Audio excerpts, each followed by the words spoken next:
So hello all, welcome to all about stocks academy.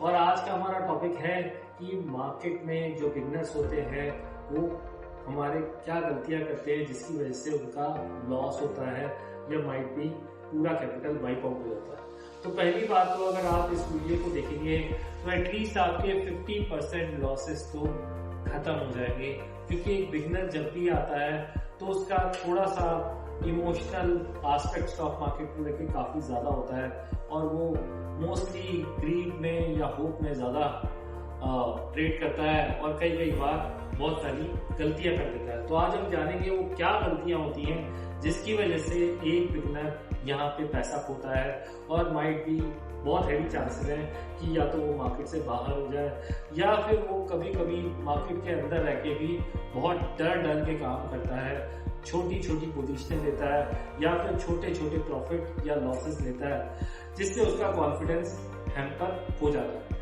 तो जानेंगे आज हम जो मिस्टेक्स है एक बिगनर करता है उसको अगर हम अवॉइड करें तो एटलीस्ट हम अपना 50% लॉस खत्म कर सकते हैं। तो पहली गलती जो होती है विदाउट नॉलेज एंट्री, मार्केट में बस ट्रेड कर रहे हैं और यहाँ पे ना एनालिसिस किया ना कुछ किया। कई बार टीवी देखते हुए हमने एक पोजीशन ले ली या फिर कोई चार्ट देखते हुए ले ली या फिर कोई न्यूज आई तब ले ली। तो यहाँ पे मोस्टली लॉजिक बेस पे नहीं काम होता, इंफॉर्मेशन बेस पे काम होता है। तो यहाँ पे जब भी ऐसा काम होता है तो आपके चांसेस हैवी होते हैं कि आप यहाँ पे लॉस करें। तो हमेशा लॉजिकल रहें रादर देन आप कुछ भी इमोशनल या इंफॉर्मेशन एस्पेक्ट में पोजीशन ले लें। सेकेंड जो गलती सबसे बड़ी गलती है that is no stop loss.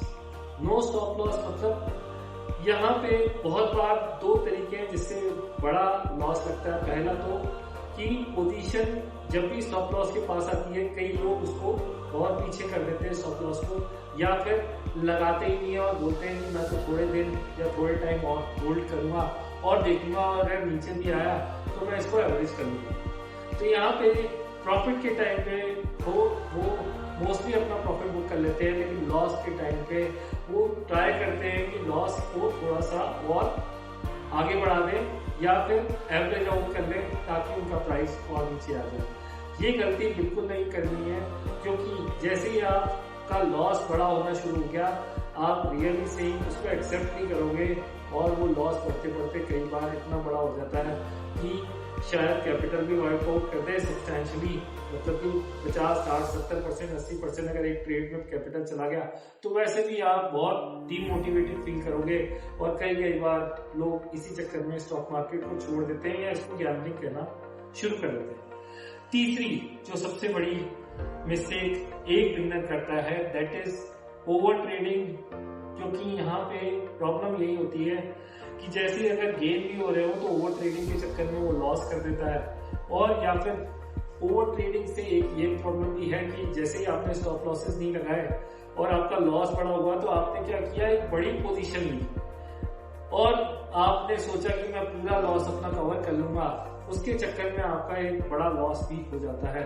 तो आप रिवेंज ट्रेडिंग पे उतर जाते हैं कुल मिला के, जो कि एक ट्रेडर के लिए सबसे बड़ा जो मिस्टेक होता है वो हो सकता है, क्योंकि आप जैसे रिवेंज ट्रेडिंग में होते हैं वहां पे आपका हाई चांस होता है कि आप अपने कैपिटल को सब्सटेंशियली लूज कर दें, राइट।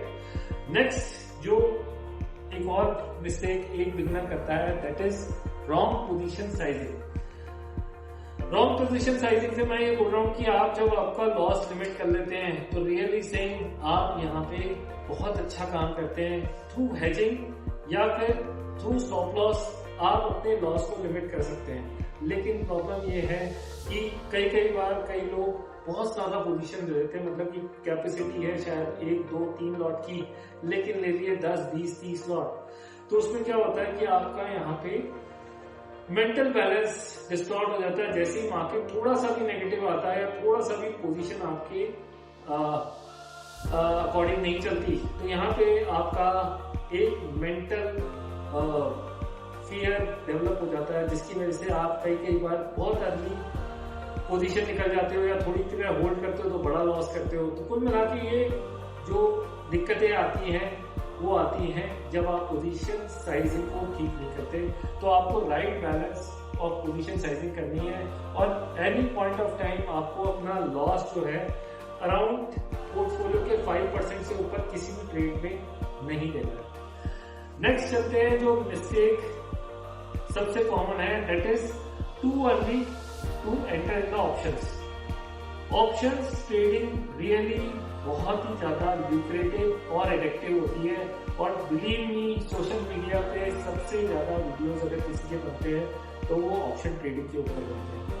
जब ऑप्शन ट्रेडिंग के ऊपर इतने वीडियोस बनते हैं तो हर कोई ये एक तरह से अट्रैक्ट हो जाता है कि ये तो एक मनी मेकिंग मशीन है, यहाँ पे बहुत जल्दी फटाफट पैसा बन रहा है और पैसों का जैसे बारिश ही हो रहा है। लेकिन यहाँ पे सही बताएं तो जब तक आप ऑप्शंस को सही तरह समझते नहीं हैं, आप यहाँ पे ऑप्शंस ट्रेड ना करें या इक्विटी में थोड़ा ज्यादा टाइम बताएं, मतलब कि 2, 4, 6 महीने एटलीस्ट बताएं। उसके बाद आप धीरे धीरे करके ऑप्शंस पे आए, किसी की स्ट्रिक्ट गाइडेंस में करें, सीख के करें। ऑप्शंस को जब तक आप समझेंगे नहीं, बिलीव में आप उससे पैसा नहीं कमा सकते। तो आप यहाँ पे ऑप्शन ट्रेडिंग को इतनी जल्दी एंटर होने की कोशिश ना करें, that will be very wise. क्योंकि किसी ने भी बड़ा लॉस किया है तो एक बात तो पक्की है, आप उससे आंखें बंद करके नहीं पूछेंगे तो वो ये बोलेगा कि हाँ मैंने ऑप्शन ट्रेडिंग की है, तो वो हाँ ही बोलेगा, राइट। नेक्स्ट एस्पेक्ट जो मिस्टेक्स का है उसमें आती है इमोशनल ट्रेडिंग। बहुत सारे ट्रेडर्स हमेशा 3 इमोशंस में ही लगे रहते हैं, जबकि एक टोटल ट्रेडर को इमोशन लेस होना चाहिए। जो 3 बड़े इमोशंस जैसे हम जानते हैं, दैट इज ग्रीड, फियर और होप। ये तीनों जो इमोशंस हैं ये हमेशा आपको आपकी ट्रेडिंग में डिस्टर्ब करते हैं और रियलिस्टिक जो इसके इन्फ्लुएंस में आ जाते हैं वो कभी भी एक अच्छे ट्रेडर नहीं बन पाते। तो आपको एज अ बिगिनर बड़ा प्रैक्टिकल रहना है। अगर आपका लॉस या फिर स्टॉप लॉस इतना यहाँ पे आ चुका है तो you have to just cut the position rather than thinking of कि मैं यहाँ पे लॉस लूं या नहीं लूं, या मैं एवरेज कर लेता हूँ, थोड़ा सा और देख लेता हूँ। ये कुछ फैक्टर्स हैं जो एक बिगिनर फेस करता है और इसी ट्रैप के चक्कर में वो एक बड़ा लॉस कर देता है। जो नेक्स्ट मिस्टेक एक बिगिनर करता है, that is no trading plan या फिर no journal. No trading plan मतलब ना यहाँ पे ट्रेड करने से पहले उसको पता होता है कि उसका स्टॉप लॉस क्या है, ना उसको पता है कि उसका टारगेट क्या है, और ना ही उसको पता है कि यहाँ पे वो पोजीशन किस लेवल पे लेगा। वो मार्केट या सेंटिमेंट्स या फिर कोई न्यूज के चक्कर में आके फटाफट मार्केट पे पोजीशन ले लेता है रादर देन लिमिट प्राइस पे या प्रॉपर लेवल पे। और उसके बाद क्या होता है, थोड़े टाइम के बाद उसको रियलाइज होता है कि मार्केट उसके अकॉर्डिंग नहीं चल रहा है, और यहाँ पे जब लॉस बड़ा होना शुरू होता है तब उसको रियलाइज होता है कि यार ये लेवल ही नहीं था जहाँ पे हमने सही पोजीशन ली। हमें लेवल आने तक पूरा वेट करना है। बिलीव मी, आप जब मार्केट को अपने पास उस लेवल पे आने तक का वेट करोगे आपका ट्रेड बहुत ही अच्छा होगा। लेकिन अगर आप यहाँ पे एंजाइटी दिखाओगे और एक जल्दीबाजी में ट्रेड ले लोगे तो रियली से थोड़े टाइम बाद आपको बड़ा डिसअपॉइंटमेंट फील होगा, और ये भी हो सकता है कि आप उस प्रॉफिटेबल ट्रेड में लॉस करके रखिए, राइट। नेक्स्ट सॉल्यूशन पे आते हैं। इतनी सारी प्रॉब्लम्स हमने डिस्कस करी, इसका मेजरली 3 जो पार्ट है, अगर आप इसको ठीक कर लें तो आपकी काफी मिस्टेक्स जो यहाँ पे मेंशन हुई है इससे आप बच सकते हैं और अपना एक प्रॉफिटेबल ट्रेडर का सपना पूरा कर सकते हैं। दैट इज फर्स्ट, आपको अपना एक फिक्स सेटअप बनाना पड़ेगा, और सेटअप का मतलब ये होता है कि आज आप क्या देख के मार्केट में ट्रेड करोगे। अगर वो सेटअप आपको क्लियर है तो आपको बस उसी सेटअप पे काम करना है। आपको ये नहीं देखना है कि पास वाला ट्रेडर क्या कर रहा है, टीवी में क्या दिखा रहे हैं, इस ट्रेडर ने इतने पैसे कमा लिए, मेरे सेटअप में तो आए नहीं। बहुत सारी चीजें आपके दिमाग में आएंगी और बहुत सारे ट्रेडर्स हमेशा एक नए सेटअप या नए स्टॉक्स या नए मार्केट में तरकीबों के पीछे भागते रहते हैं, बट वो अपना सेटअप कभी बनाते नहीं है, और बना भी लेते हैं तो बार बार उसको चेंज करते हैं और नए सेटअप पे काम करते हैं। तो आपको एक फिक्स सेटअप बनाना है। सेकंड, रिस्क मतलब कि स्टॉप लॉस या लॉस की लिमिट फिक्स करनी है।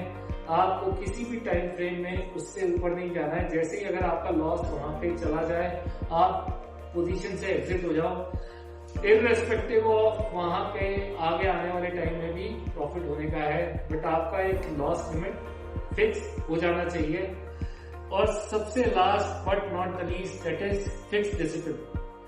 डिसिप्लिन मतलब मार्केट कितने टाइम तक देखना है, मार्केट में पोजीशन सेटअप के अकॉर्डिंग कब लेनी है, कितने टाइम तक होल्ड करनी है, किस टाइप की ट्रेडिंग करनी है, कौन से पोजीशन हमें कंटिन्यू करना है, कौन सी पोजीशन में हमें निकल जाना है, और सबसे बड़ी बात किस स्टॉक्स में या इंडेक्स में हमें ट्रेड करना है।